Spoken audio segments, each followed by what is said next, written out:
Hi, dear readers. Okay, so let's finish up our Winnie the Pooh book.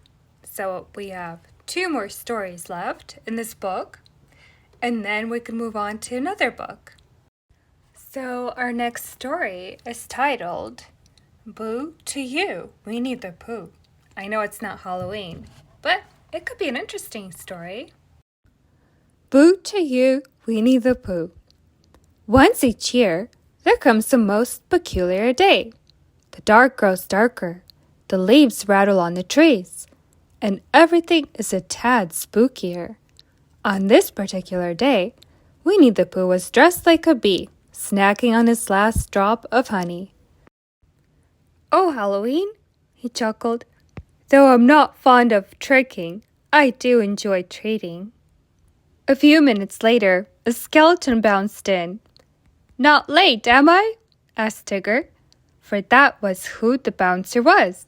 Behind him were 2 Eeyores, the real one, who was wrapped in bandages like a mummy, and Gopher, who had dressed up like Eeyore. "Hello, Eeyore!" "And Gopher?" said Pooh. "Dang nabbit," said Gopher. "You know it's me." He left to find a new costume. "Come on, Pooh," cried Tigger. "We'd better get a move on. But first we need to get Piglet," Pooh replied. Piglet was putting the finishing touches on his costume when he heard a Tigger-like boo-hoo-hoo coming from his entryway. "Why, Piglet," said Pooh as his friend hurried to greet them. "Where is your costume?" "We've got to get Halloweening," said Tigger. "Oh, Piglet stammered. He didn't really want to go outside. "While Piglet gets ready," said Pooh, "I'll try out my costume on our friends at the honey tree." "But Pooh," Piglet said, following his friend. "Perhaps it would be best," Pooh said as he started out the door, "if you didn't say my name. It might make the bees suspicious." But the bees knew exactly what Pooh was trying to do. They began to buzz angrily. Pooh and the others ran away from the honey trees as fast as they could. Nearby, Rabbit inspected his pumpkin patch. "Perfect," he proclaimed. Bzzz! Suddenly, Rabbit heard the bees. He looked up just in time to see Pooh, Piglet, Tigger, and Eeyore smash into his beautiful pumpkins. The bees flew away disturbed by all the chaos. "Of all the favorite holidays," Rabbit sighed, "Halloween isn't one." Soon it grew dark, and Piglet hurried home. As he got into his costume, he realized he was just too scared to go outside. Suddenly, there was a knock at the door. Who's there?" he squeaked. "It's me, them, us," said a Pooh-sounding voice. "Pooh Bear?" asked Piglet. "How can I be certain it's you? Perhaps if you said something only you would say, then I'd be certain. How about, 'I am Pooh'?" "You are?" said a confused Pooh. "Then who am I?" "It is you," squealed Piglet, jumping out of his costume and opening the door. "Piglet," said Pooh, "will you be joining us for Halloween?" "I'm afraid, I'm just too afraid," Piglet replied. "That's okay," said Pooh Bear. "We won't have a Halloween. We'll have a Hallow-wasn't." "Thank you, Pooh Bear," Piglet said, smiling. Piglet and Pooh explained their plan to Eeyore and Tigger, and with that, everyone went home. Alone once more, Piglet created lots of notes telling all the spookables and monstery beasts to stay away. They had to know that it was a Hallow-wasn't at his house somehow. Soon a storm began to rage outside. Pooh looked out his window. "I hope Piglet isn't too frightened," he said. "I suspect something should be done, but what?" He tried to concentrate. Think, he muttered. And to no one's greater surprise than his own, he did just that. "Just because Piglet can't have Halloween with us," said Pooh, "there's no reason why we can't have Hallow-wasn't with him." A little while later, Tigger was bouncing around when two figures opened his door. "Spookables!" hollered Tigger, tripping over his tail. The Spookables removed their sheets. It was Pooh and Eeyore. "We're on our way to Piglets to have a Halloween," said Pooh. "Would you care to come? We made new costumes since the other ones were torn in the pumpkin patch." "What are we standing around here for?" Tigger said, snatching a sheet. They'd almost reached Piglet's house when a tree branch snagged Pooh's bedsheet. Pooh was certain he'd be clutched by the claw of the Spookables. "Help!" shouted Pooh. "Pooh Bear," Piglet said, hearing Pooh's cries coming from just outside his house. Tigger and Eeyore, still wrapped in their ghostly bedsheets, tried to free Pooh from his branch. "Oh no!" Piglet cried when he saw them. "Spookables got Pooh. I must help him. Halloween or no Halloween." Suddenly, Piglet remembered the costume he'd made. "I'll save you, Pooh!" he cried, putting it on. He stumbled outside and yelled, "Boo!" as loud as he could. Pooh, Eeyore, and Tigger looked up in horror and ran away, leaving Pooh's costume on the branch. They ran past startled Gopher, who was now wearing a rabbit costume. "Look out! Spookables!" they shouted. Gopher looked up just as Piglet ran into him. They both went rolling after the others. Rabbit, who had been trying to keep his remaining pumpkins dry with an umbrella, glanced up. "Not again!" he cried, just before Pooh, Tigger, Eeyore, Piglet, and Gopher collided with him. Costumes and pumpkin pieces flew everywhere. Finally, the friends untangled themselves and discovered there was not a single Spookable around. "You saved us," Pooh told Piglet. "You're here and the Spookables aren't. You must have chased them away." "Way to go, Piglet!" exclaimed Tigger. Piglet's friends shook his hand. "Wait half a second, Piglet," said Tigger. "You aren't dressed up as anything for Halloween." Piglet realized he'd lost his costume in all the excitement. Then he smiled. "Oh, but I am," he said. "I've decided to be Pooh's best and bravest friend." "And that," said Pooh, smiling down at Piglet, "is precisely who you are." What a sweet story. It was kind of funny too, wasn't it? I hope this encourages you guys to keep reading. There's so many fun stories out there. That's the whole point of my channel, is to get you excited about books and learning. Maybe go to the library and check out some new books. Alright guys, one more story and then we're moving on. So this story is called Piglets, Night Lights. Piglets, Night Lights.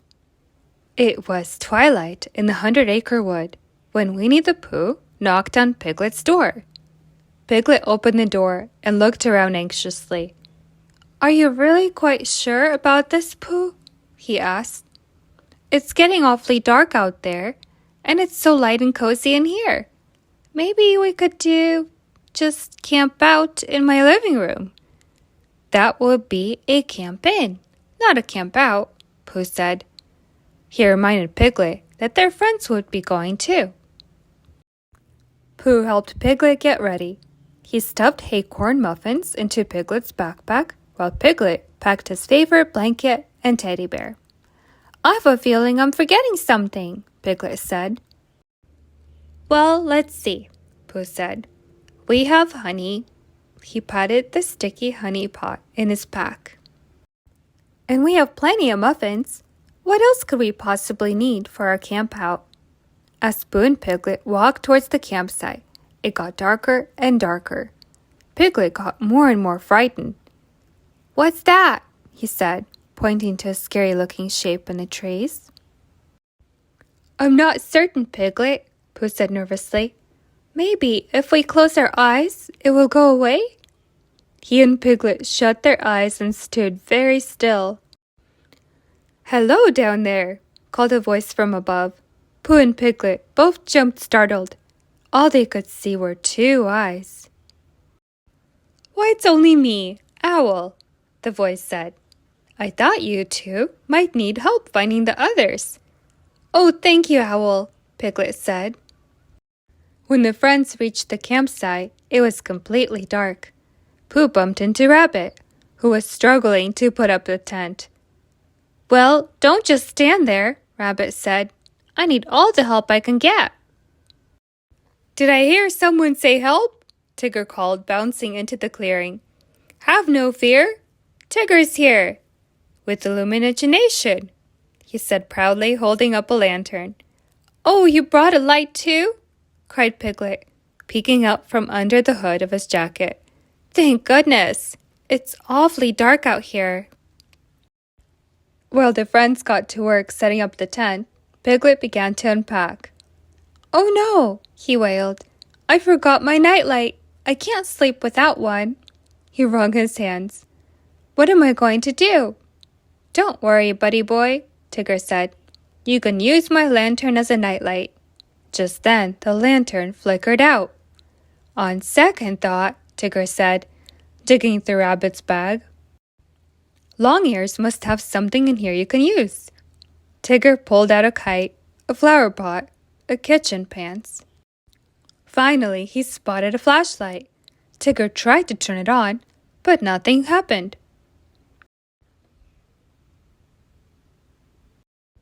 At that moment, there was a crash in the nearby bushes. "Look who we found!" Pooh exclaimed. He pointed to Eeyore, who was standing next to Rabbit and Owl. Eeyore looked around. "Can't have a camp out without a campfire," he said. Eeyore agreed. They gathered some sticks, and soon a fire was burning. "Campfires certainly are pleasant," Piglet said. "They do a fantalicious job cooking marshmallows, too," Tigger cried, rustling a particularly gooey marshmallow. "Fire is fine," Rabbit said, "but I think sunlight is the best light of all. It makes my vegetables grow." "I like the way sun warms my tummy when I lie in the grass," Pooh said. "And the colors at sunset are splendid," Piglet added. "Look at the shadow on the tent," Tigger interrupted. "That looks like your tail to me," Rabbit said with a smile. "Well, what do you know?" Tigger replied. "Guess what this is?" Rabbit said, fluttering his hands like a butterfly. Tigger and Owl looked at the tent. A shape was moving on it. "Why, it's a shadow puppet," Owl declared. The friends played with shadow puppets until bedtime. Then almost everyone went to bed. Piglet wouldn't leave the light of the fire, though. Pooh decided to keep him company. After a short while, the fire began to fade. "Maybe we should go to sleep now, Piglet," Pooh said, yawning. "I can't sleep without a nightlight, Pooh," Piglet replied. Pooh tapped his forehead to wake up any ideas that might be there. "Think, think, think," he said. Looking up at the night sky, Pooh thought of something. "The stars are nightlights, Piglet," he said, pointing up at the sparkly stars. Just then, a firefly landed right between Pooh's eyes. Crossing his eyes to see it, Pooh tumbled off the log he was sitting on. "And so are the fireflies," he added. Piglet looked around. "There are nightlights everywhere," he cried. He pointed to the moon. "Look how bright the moon is tonight," he said. "It's even brighter than my own nightlight. I feel much better." "Do you think you might be able to sleep now, Piglet?" Pooh asked his friend with a huge yawn. "Piglet?" But Piglet didn't answer. He was already fast asleep. What did you guys think of that one? What was your favorite part? Was it when the fireflies came out and Piglet was able to sleep finally? Reading is fun, huh? When you read a story, you kind of go on an adventure. I hope all of you, my dear readers, have a wonderful day. Thank you for stopping by. And as always, I will leave you with, you are important, you are smart, and you are loved. I'll see you in my next video. Bye!